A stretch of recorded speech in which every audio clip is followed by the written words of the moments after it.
The AFL chose its newest venue for the formal launch of the 2014 season. And there at the Adelaide Oval, it gathered dignitaries and luminaries of the code, the great names, players and coaches alike. And also there the administrators, there to shape the game and declare policies, the hopefuls of the futures and the ones who have guided the game through the past. There was a sense of something new in the venue, but there was a tone of finality in the keynote address. 2 days after announcing his resignation, the AFL Chief Executive Andrew Demetriou took to the stage and for the last time he delivered the State of the Union address. This is the first time I've had the opportunity to speak to the football community since Monday's announcement, and I'm grateful that I have this chance to say my farewells to so many of you who have made the game what it is today. I began my time at the AFL almost 14 years ago, and my first public appearance as the AFL's Football Operations Manager was on Grand Final Day 2000. And many of you in this room will recall with pleasure the Grand Final Day speeches of my predecessor, the great Ian Collins. Collo was one of a kind. He could, and he often would, create AFL policy on the run. And many times he did just that in that room of true football people, life members, Hall of Fame inductees, administrators, umpires, tribunal members, and of course the media. A policy at a podium was never me, and in that first speech before the Essendon-Melbourne game, I set out my personal agenda for my job, little knowing that it would morph into the CEO's role 3 years later. And reading it back, it resonates not just with me, but with so much of what happened in 2013, and so much about personal responsibility. I hope, all these years later, I can be judged by my own criteria, because this is what I actually said, and I quote, "I feel fortunate to be able to follow Ian Collins into this job, which in many ways is the best job in football. Although I suspect Kevin Sheedy, Essendon's legendary coach, might dispute reasonably that assertion. There are comparisons though. Sheedy's job is to create a culture of expectation and achievement, not just in one group of players, but in a generation, maintaining and linking with past, present and future assets, human assets. My job is the one job in the AFL system which impacts directly on the only asset the AFL owns. Not a human asset, but the game itself. It may be an involving and fulfilling job, but those of us who have had this job understand absolutely the responsibility that comes with it. Rest assured, I feel keenly my responsibility to not only preserve that asset, to link to the culture and the people that made it so valuable to all of us, but when decisions are made, I know that poor decisions can have enormous impact on the game, on all of us. What I was expressing on that day had been drilled into me by the late Ron Evans and Bill Kelty earlier that year, when they convinced me to join the AFL after a short stint at the AFL Players Association. All of us, Ron said, are merely custodians of this great game. Our job is to nurture what we are given, and when the time comes for us to depart, to believe that we passed on something better than when we received it. And that same point was stressed to me so many times by our beloved friend, the late Jill Lindsay, sadly taken away 3 years ago. At my last visit with Jill, as she was fading away, she made the most memorable comment. Her last words to me, "Look after the game," she said. "It means so much to so many people." She had reasserted what Ron and Bill had thrust down my throat. It's what all of us in this room should never forget. It's what must drive us all, at the AFL, at club level, our coaches, our players, politicians, our junior administrators, at Auskick, as parents nurturing the next generation. And it's what I hope I can pass on to my successor. The game means so much to so many people. And as I said in that initial speech, and I quote again, poor decisions can have enormous impact on the game, on all of us. And that surely was true in 2013. I'm not about to brush that under the carpet. Many people made poor decisions, and the game was surely impacted. But I know that many people have also made great decisions through 2013 and since 2013 to make sure that the game will win out and it will be celebrated by its fans without sense of misgiving or delusion or distrust. I'm not denying the role of the CEO in any organisation is an important one, but CEOs come and go. Great institutions remain forever. And the AFL, it is a great institution, getting better all the time. We cannot amend the past, but we can surely shape the future. And that has always been the approach of the AFL Commission and the Executive. And I'm sure that with the additions to both the AFL Commission and the AFL Executive, they will not be changing that agenda one iota. Tonight is about the future. It's about AFL policy in action. It's about the rebuilding of this wonderful ground and the gathering together of the entire South Australian community into one vision and one outcome. I'm proud the AFL has been involved in this project and sincerely grateful to people like Ian McLaughlin and Cray O'Connor and their colleagues at the SACA, to Rod Pays in those early days and John Olsen and Lee Wicker from the Sandful, and I do want to mention the great Max Bashir, all representing South Australian football. I also want to thank the former Premier Mike Rann and his then Treasurer Kevin Foley and Patrick Conlon and his successor Jay Weatherall and Tom Kutsentonis for not just living up to the promises made by the South Australian Government, but delivering so much more. Kevin Foley in particular was a powerhouse behind the scenes and deserves much credit for what has been achieved. We've all achieved what Mike Rann said would be impossible, and I'll look back on what has been achieved here with great pride. The rebuilding of the Adelaide Oval represents so much of what has happened in my time at the AFL. It's about a vision, it's about teamwork, it's about overcoming adversity, it's about community. It's about not giving up no matter the stresses and the strains and history fighting back against you. The AFL will always be like this. Think of the past years and spread that into the future. And I don't intend to dwell on the past. The future is what the AFL is all about. It's about continuing what we know is best for our game and for our fans. And it's also being prepared for the unknown and ensuring that our people have the right resources to counter any issue that may come out of the blue. As our season's banner says, everything's possible. And for that to ring true, we must always be prepared. So that said, the agenda for the AFL in 2014 and beyond is simple. We will continue to create the infrastructure that is best for our fans, and within 3 years, what you see here in Adelaide will be replicated in Perth at Burswood. We will always put the fans first, always. We will continue to take our game to all states and territories, and we will ensure that all clubs have the same opportunities to flourish and be ultra-competitive. Equal opportunity for all is a fundamental of our competition, and I'm sure we will see changes in the way opportunity is managed in the not-too-distant future. We will achieve an outcome on the revenue-sharing model that will create competitive balance. And we will continue to secure the best talent for our game with the best conditions to provide the best entertainment, retaining AFL's well-deserved position as the #1 code in Australian sport, serving the broadest community with the best facilities, whether at the ground, at home or on the road.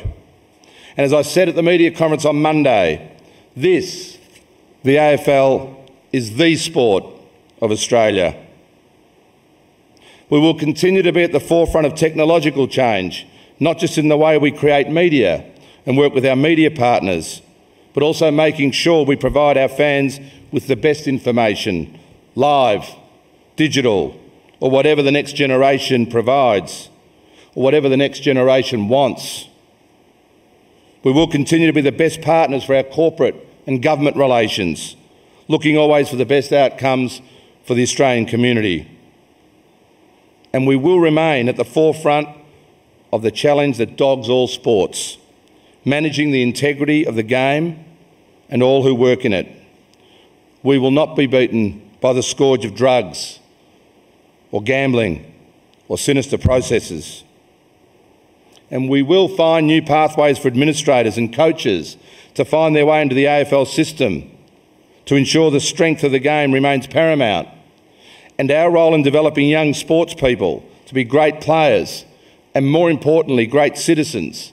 That never changes. And in this International Women's Week, in which the world recognises the role of women in our society, we must remain open to inclusion of women in all areas of our game. We are getting better, but we're miles away from where we must be, with more women in senior roles in the AFL and in clubs. We have women on the commission. We have a woman as a club president. But I look forward to the next step. 1, 2, 3 chief executives at club level and more women on the AFL executive. We will never forget that our game is for our fans, and we will ever be alert to find the best ways to take our game to the fans in ways that are accessible, affordable and remarkable. And we will always recognise our role as a senior citizen of this country, with all the responsibilities and opportunities that that badge carries. Finally, I want to thank you all for what you've given me over this wonderful journey, and in particular my chairman Mike Fitzpatrick, my great friend and mentor Bill Kelty, and the members of the Commission, and to all those in my executive, including those who have been and gone, but in particular my Deputy Gillon McLachlan, who has done so much to support me and the AFL's agenda with little thanks or profile. I want to thank the wonderful staff at the AFL who have given so much to our game without any thought of what time it is, or what day it is, or where it is. Their selflessness is something special. I also said on Monday that it is a humbling experience to work with the staff at the AFL. There is so much talent coming through that gives me great faith that this game is in good hands. I want to thank all our clubs and all the great people I've met on the journey, not just presidents and CEOs, but coaches, players, trainers, doctors, and even the doormen. And I want to thank the media. Of course, we've had our moments, but the role of the best media is to keep the bastards honest. And on balance, that's what you've done. It's extraordinary to think that we have more media accredited to the AFL than to the total government of Australia. And that really describes what Jill said. Our media presence represents how important our game is to so many. I especially want to thank the fans who make all our lives worth living. The joy they get from our game is so intoxicating, and I look forward to being a fan again. I will never forget my time at the AFL. How could I? I met my beautiful wife Simone during my time in football operations, and all my children have been born in my time as Chief Executive Officer. Our journey has been unforgettable. What a wonderful footprint for the rest of my life. Thank you all, and may this season be one of the great seasons for all of you and for all of us. Enjoy the night. Andrew Demetriou artfully drawing together policy and ambition, past, present and new. Next from the season launch, a reminder of what we lived through on that last Saturday in September, a compelling portrait of the 2013 Grand Final.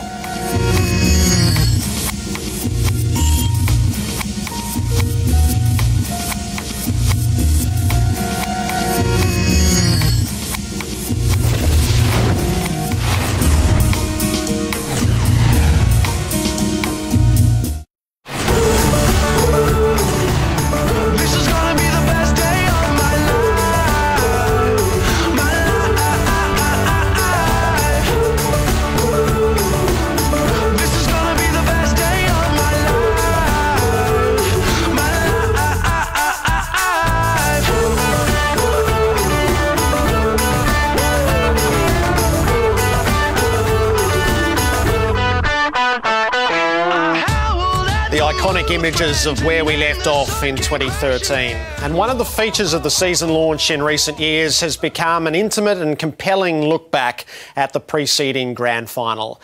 And here with rare and treasured footage is the film by Peter Dixon reflecting on the Hawks' day to remember.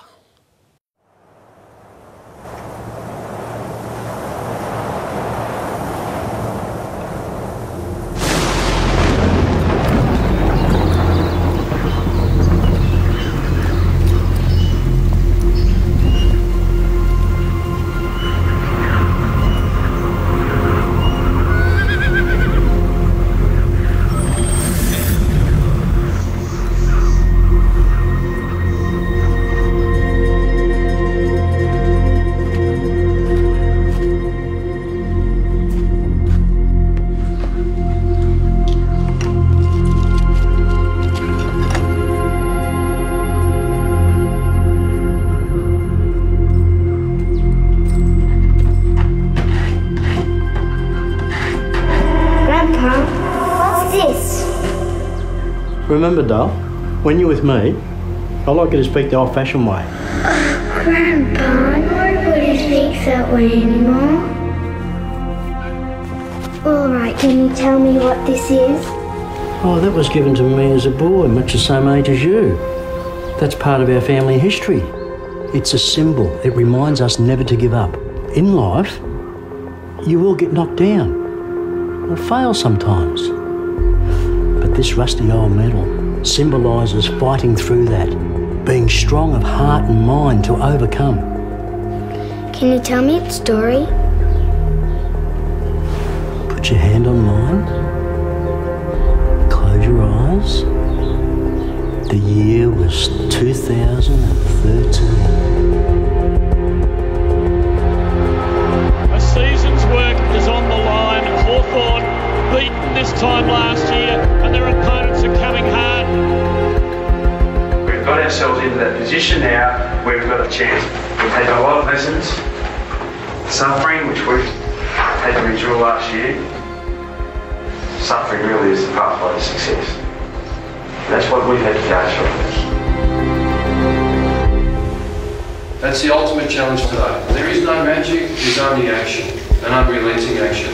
Head straight along into the fear and anxiety and strap it on.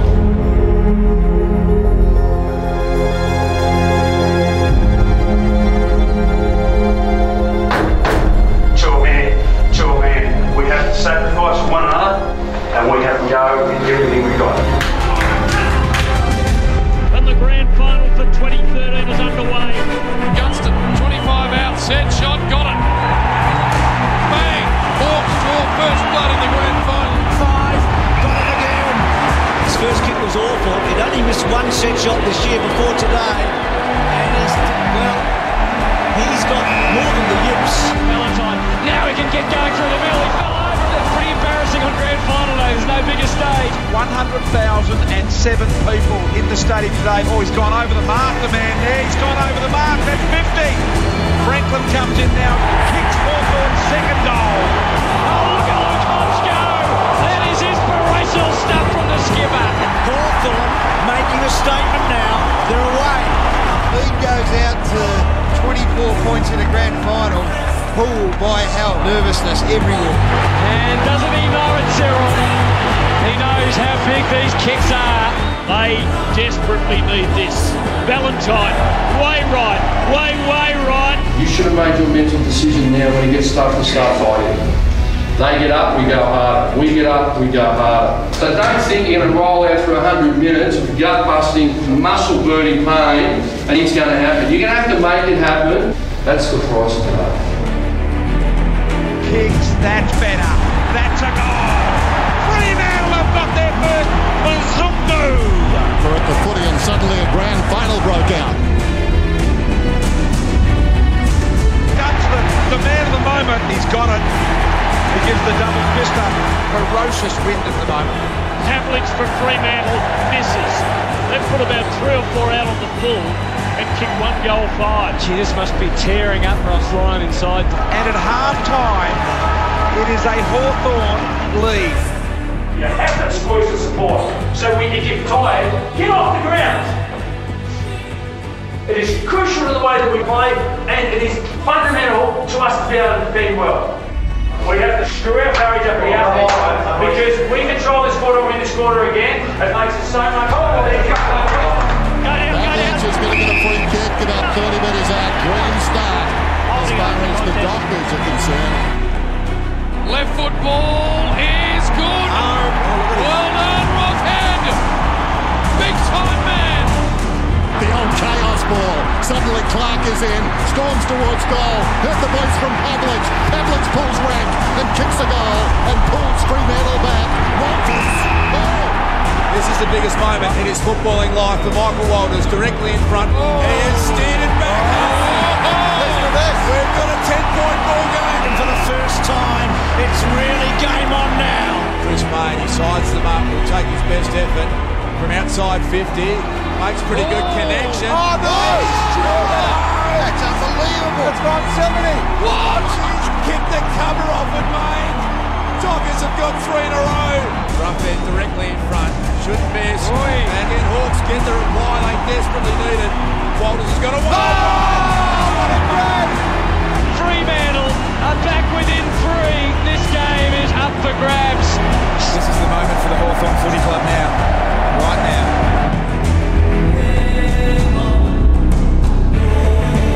Gunston in the square, picks it up, goal! What a goal! Outstanding Gunston! Siren, it's going to be 10 points at the final change. This is a tough grand final. This is where you've got to keep perseverance and grinding. This is what our footy club's all about. Tough and hard situations. Boys, they don't want it like we do. He winds himself up. Gee, it's a good kick. It is a great kick. It's one for the ages. Oh, brilliantly flashing through the pack. Luke Bruce. He's jumping. He's dancing. They can sense it now. Inside the forward 50. And late. This is why they got him. It bounces. Hill arrives. He kicks the goal. Head down. It's kill or be killed. And they dive in from all angles. Pearce has gone for Freo. And he snaps a goal. And gives them a pulse. Front foot Pat's got it. I reckon there's still a chance here. Yeah. They're swarming. They've kicked the last 2. There's time. Valentine. Chance to make amends and he's missed. He's just got to take your moment, Hayden Valentine. Wobbling, going to full forward, and belting it through was Hodge. He's the man who said, I am not going to let Hawthorn lose this grand final. Crowley running with a flight. He gets the kick. It's out to the right, way out to the right. That the Hawks fans love it. So the Hawks are so close now. They've done it. The best team all year. Last year so difficult for them. Back on top of the mountain. It's all or nothing this day. It is all or nothing. And right now, the all is with the brown and gold, and Fremantle have got nothing.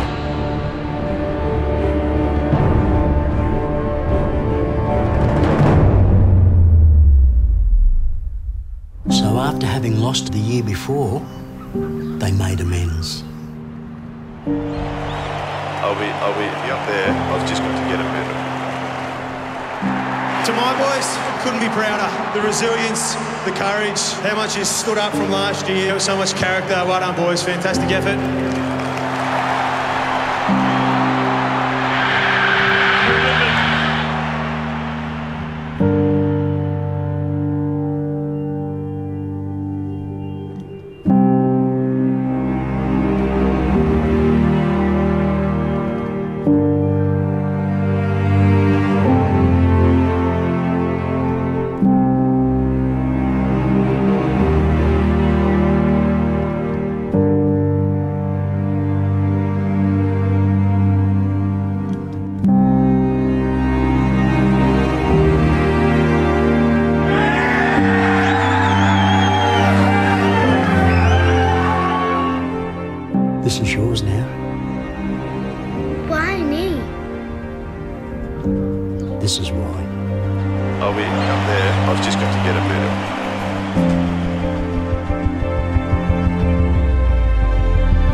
always remember what it means to us.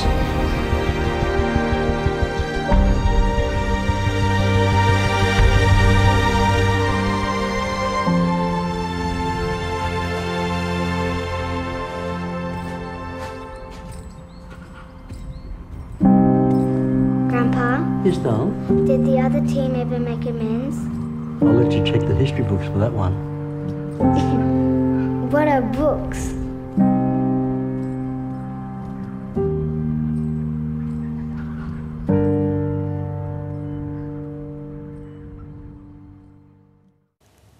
Now there's a piece to grab perfectly at the emotions embedded within the games, and I'm sure it will become an instant classic in the archive of Australian football. The season launch also offers the opportunity to honour those who have served the game so well, be it premiership players or coaches, fan favourites, those with exceptional dedication off the field and on. It was an honour last night extended to John Longmire, Chris Scott, Ryan O'Keefe, Lenny Hayes, Brett Rosebery, Dr Harry Unglick, David Smorgan, Brian Sirikowski and Joel Corey. Life members, one and all.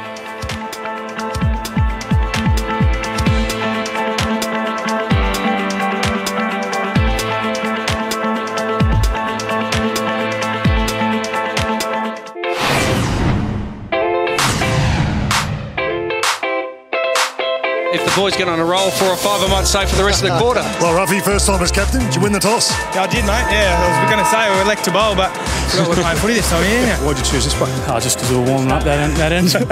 It's nice and easy. You used to always get into me about my hair. I'm seeing a couple of the boys at the moment, Hurls in particular. What's going on up there? Yeah, I know, mate. You've gone soft. I've gone. No, I actually haven't given up, but I've gone a bit softer in my approach. I just don't tell them to get the haircut. I just hang a bit of shit on them and then try and sort of embarrass them into having a haircut. Have they made it easy on you? Not at all. I tell you what, the running they do here at Adelaide is painful. A bit of heat there on the chest and on the shoulder. You're increasingly adding to that, eh? Well, they say it makes you 10% tougher, Joe, so it took me all the way up to about 15%. When's the last time you ran around freely without injury and 21 possessions? Yeah, it's been a while. I still got that bloody red vest, though. Does Blighty come down for NAB Challenge matches? Yeah, No, he's there. I actually turned the chair over so he wouldn't take reins. You're very proud of your record as the longest serving captain. Don't tip into it. I knew it was coming. I think I've got 16 in me, Spud, this year. No, it'd be good to hand the baton over to the young fella. What about a tie, Spud? That'd be good. Well, Mark Taylor did with Don Bradman. So am I, Mark Taylor, and you're the Don? Is the beard working for it? Not really. He tried to put a couple of blonde tips in it. I was too young to see the best of Dermy, but I did see the end of it. I love that clip. Was that the whack back? Was that head high on you then? Next to him, I'll be careful, mate. That's reportable. And the hair, mate, you look very sharp tonight. You might get a girlfriend now. You look respectable. That'd be nice, mate. I need a bit of a colour. Good on you, mate. Thanks, mate.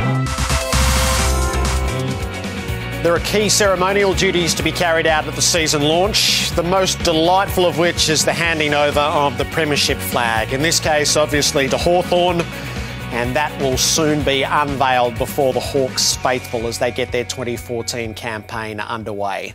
And with that trinket of ultimate success in hand, the Hawthorn president, Andrew Newbold, offered this note of thanks. The great John Kennedy Sr.'s favourite saying, "You should always be humble in victory and gracious in defeat." Over the last 2 seasons before each Hawthorn game, I've sought out John to say hello to him and to Dulcie, and he would repeat those words to me with his customary wink. Before the game on Grand Final Day in 2013, we joked by agreeing that we wanted lots of humility today and perhaps a little less graciousness. It was our way of saying that we were both bloody keen for the Hawks to win that day. Thankfully, our wishes were granted. Everyone who has been fortunate enough to be involved with winning a premiership knows that it is the result of a lot of hard work by a lot of people and that it involves a degree of good luck as well. Last year, after many years of hard work, it was our turn to have the good luck. One of the truly rewarding aspects of having success is getting to celebrate it with a group of people who are totally committed to the cause and whom seek and receive no accolades. To those people at Hawthorn, including the players who were injured or just didn't quite make the final 22, to the trainers, to the administration staff, to the matchday volunteers, and to all others behind the scenes at the Hawks, I say thank you. And whilst it is easy to bask in the glory of winning a premiership, it is important to point out, as Mike did, that we did suffer the disappointment of a heartbreaking loss in a grand final in 2012. And as I said to the Hawthorn faithful that night after losing the grand final, and it was probably the most difficult speech I've ever given, I said at the time that we will not let that loss define us, and that you only are defined if you allow it to. As heartbreaking as that loss was, we did not allow that defeat to define the Hawthorn Football Club. And I'm proud to say that we bounced back with fantastic resolve.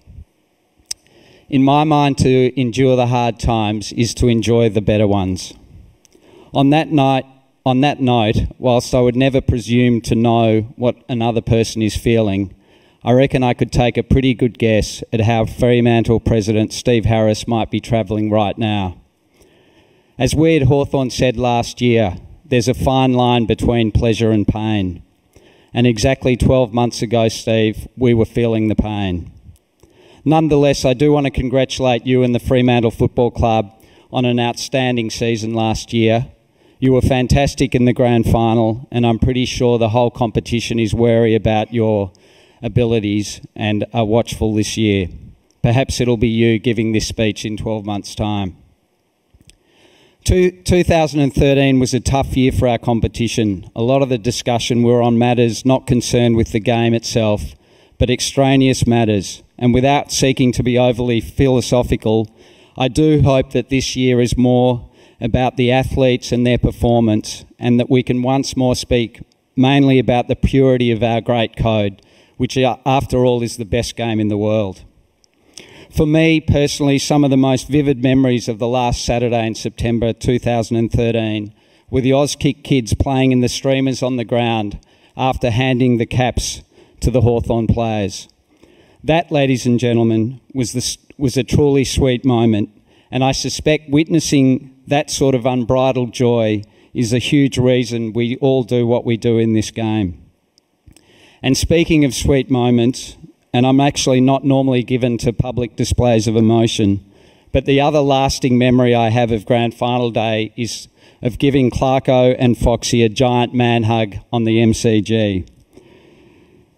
It's that sort of passion that this game engenders, and yes, it makes sensible people do very strange things. Whilst on our club leadership group, I want to say how privileged I am to be part of a team that includes quality individuals like Stuart, Alistair and Luke, and all the other people that make up our great club. I know I speak for them in saying that this flag belongs to the whole club, and I mean everyone at our club, including most importantly our 60-odd thousand members who remain the lifeblood of Hawthorn. And finally, on behalf of the Hawthorn Football Club, and I think we can claim him because he did play 3 games for us, I would like to add my congratulations to the rest of the football world in thanking Andrew Demetrio and congratulating him on his time at the AFL.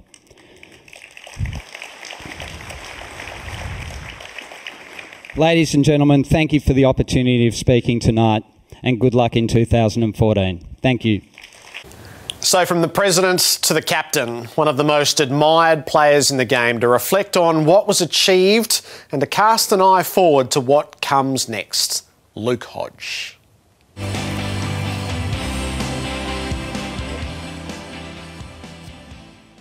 What an honour it is to be standing here, Premiership Captain, on behalf of my teammates and my football club.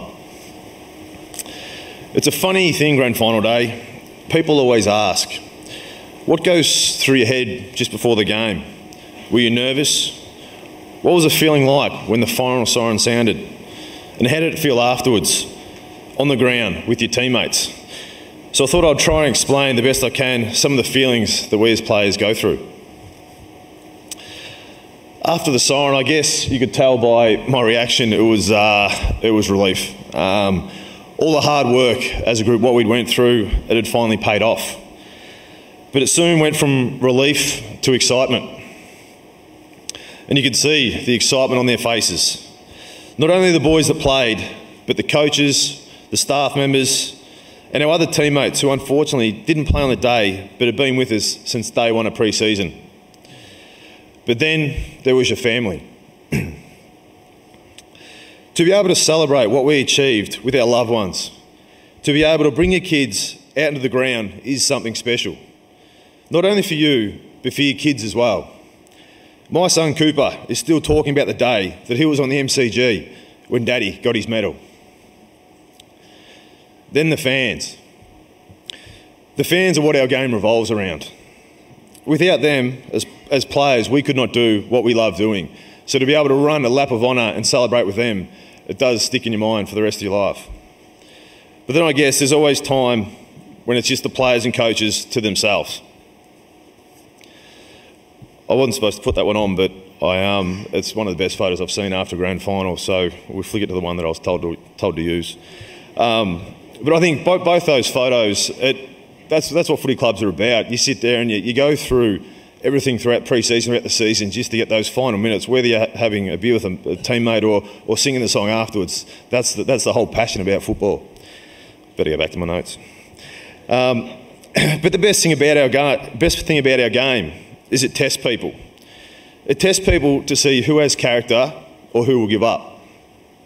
You look up at the photo and you see the blokes smiling, laughing and celebrating. But it hasn't been all smooth sailing. Go back 2 years.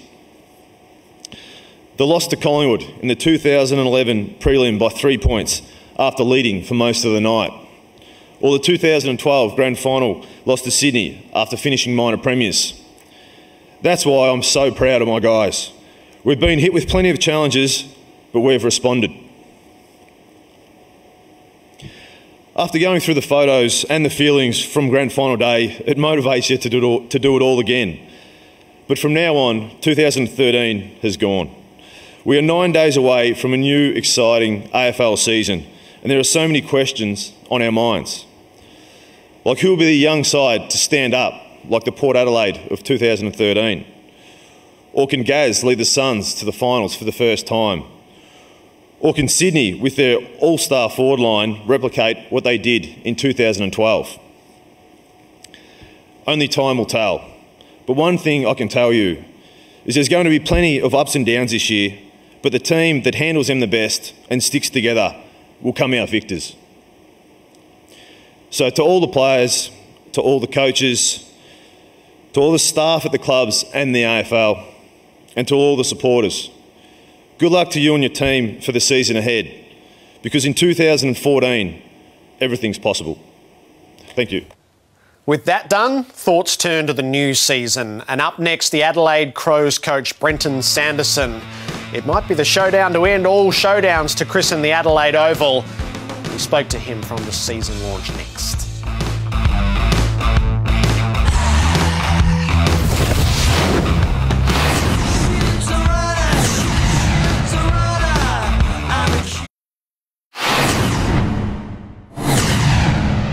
Here we go. Footy's back and everything's possible. Hell, the D's could make the finals. But why not? Port did. Yep, even Richmond are a shot. Hang on, love this bit. Could this guy be the next? This guy? Well, not until he can do this. And Nick Nat, one word. Freak. But which gun is going to win a game off their own boot? Geez, those Giants are starting to look scary. G'day, Brownie. And Buddy, he could change everything. The challengers are all lined up, but the Hawks have got to be favourites. Or do they? Only one thing's certain. In 2014, everything's possible.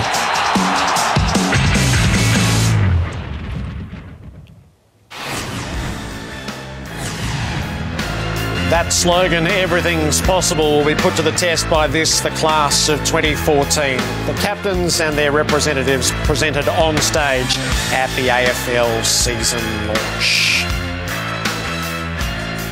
That's the prize.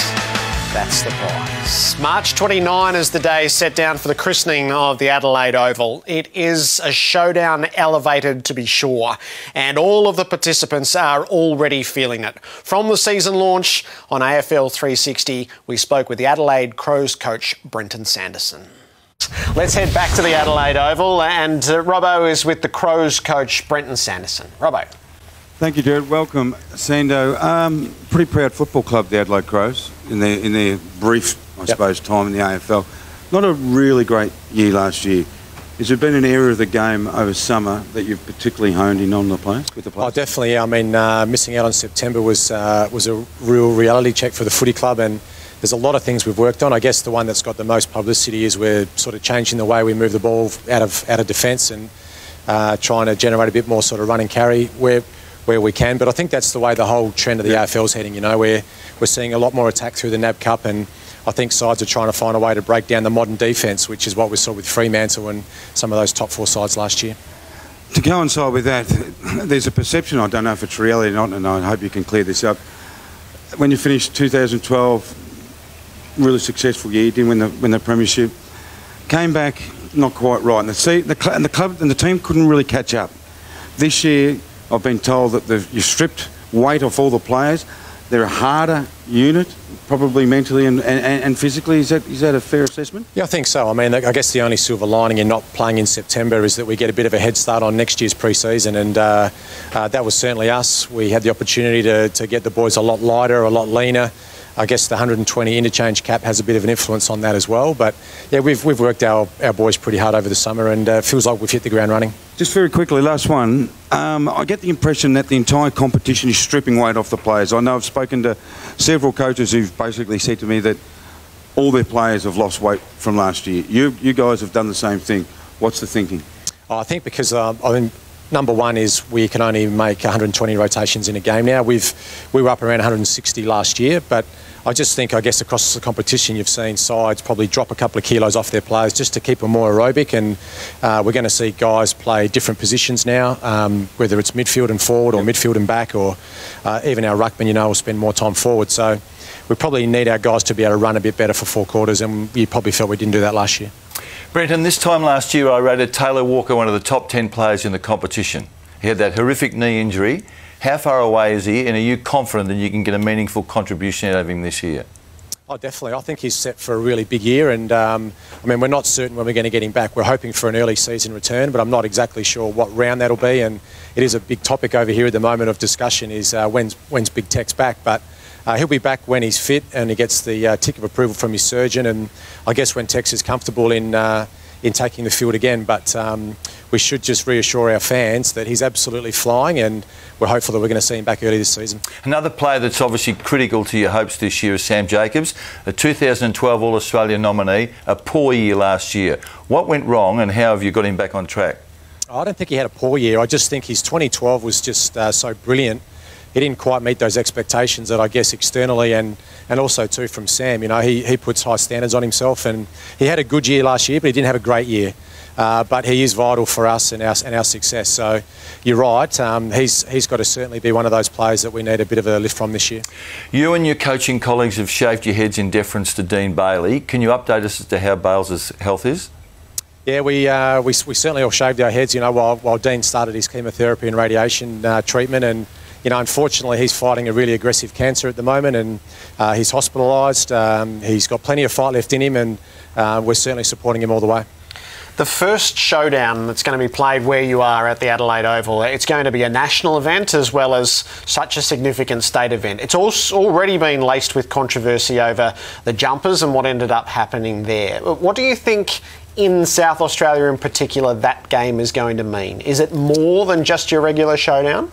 Yeah, I mean, it is here. I mean, this will be a massive story in round 2, and I think the lead up to that game is going to be as big as anyone's ever seen in South Australia, and this is an amazing venue. You know, your viewers tonight, if they get a chance to see a game at Adelaide Oval this year, they should grab it, because it's going to be just so exciting to see your team either play the Crows or Port Adelaide here. It'll be a monumental event, Brenton, no doubt about that, but it's 7 days after the Rolling Stones concert. Are you confident, are the authorities confident that the ground will be presented in pristine condition?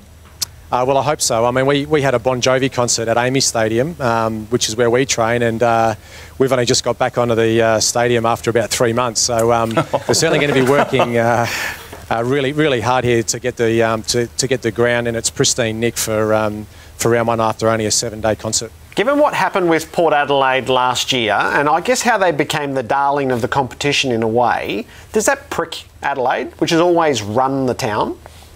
Oh, not so much. I mean, I guess internally we focus on everything that we can control and the things that we need to get better at. But there is a real bit of rivalry in this town between the two teams, and that's certainly alive and well at the moment. And particularly, as you mentioned before, about the jumper story that sort of surfaced a couple of weeks ago. But this place is going to be rocking in round 2 when we play Port Adelaide. It'll be quite the baptism, I think, for maybe a player like Eddie Betts, who knows great matches like Carlton and Collingwood, and he's going to walk into this. What do you need from him, Brenton, as this season unfolds? We've been really fortunate. We've brought some really quality people and players into our organisation, and you know, Eddie Betts and James Podsiadly have just been magnificent. The way that they've embraced the footy club, the way that they've embraced South Australia, of course, as well, but they've almost been an extension of the coaching group in their short time at the club. You know, they've both got great experience. They've both played in big-time games, as you mentioned, and they're certainly helping us to fast-track a lot of our youth into becoming better players. And we've been talking about Mike's top 50, which has been the talk of Australia today. Paddy Dangerfield's at 3 and Rory Sloane's at 31. And you just have this feeling that maybe Sloane's already a declared commodity in some ways, but maybe he's the player with the greatest scope to roar up. How close to Dangerfield do you think he can get? I mean, both players are critical to our success, and we know that Dangerfield can turn a game just with 1 or 2 simple acts. You know, he can win the ball inside the contest and take the ball out of the contest and score. You know, I'm still a bit nervous about how high this ceiling is for this kid, because he's only 23 years of age. Actually, they're both only 23, so there's still plenty of improvement left in these two boys, which is really exciting, and I think they're going to become long-term. They're going to be some of the best players this footy club's ever seen. Robbo, you got one to finish with? Well, I hope so. Can I jump in? This is terrible, this on the road reporting stuff. You shag on a rock. I asked Kenny, and it's really important, and Jared's right about this is a national event out here, but as time goes on, which one team's going to probably, I think, own this ground? Kenny says it's really important for Port Adelaide. I know it's really important for the Crows. How much important is it? I mean, it's critical. I mean, we've always had almost a 70-30 market share here in Adelaide. You know, the Crows have always had 70% of the following, but you know, Port Adelaide are catching up pretty quick. But I mean, this week we signed our 50,000th member, which is huge, and the Crows are actually on track to break the all-time membership record probably in the next few days. So the interest and the support for our footy club has never been greater, and I think short-term, long-term, the club's in such a great position. Last one from me, Jared. You shaved your head for Dean Barley, and it was a great photo of the coaching group to do that. And I mean, that's what footy clubs do. They support people, but unfortunately, I don't know if it's all going to grow back, Brenton. No, well, what I did, I shaved it about 6 weeks ago, and it grew back really fast on the sides and the back, but just nothing up the middle. So I'm in strife. I think I'm like you, Robbo. And Jared. Sorry, mate, I have to do that. Yes. Thank you, Sando. Have a great year from everyone at 360. Thanks, Robbo. Thanks, guys. Thanks, Sando. So with the formalities and the ceremonial imperatives concluded, it's onward to the 2014 season and all of the possibilities contained within. It's a journey you'll share in full with us here on Foxfooty. This has been a Foxfooty production for Fox Sports.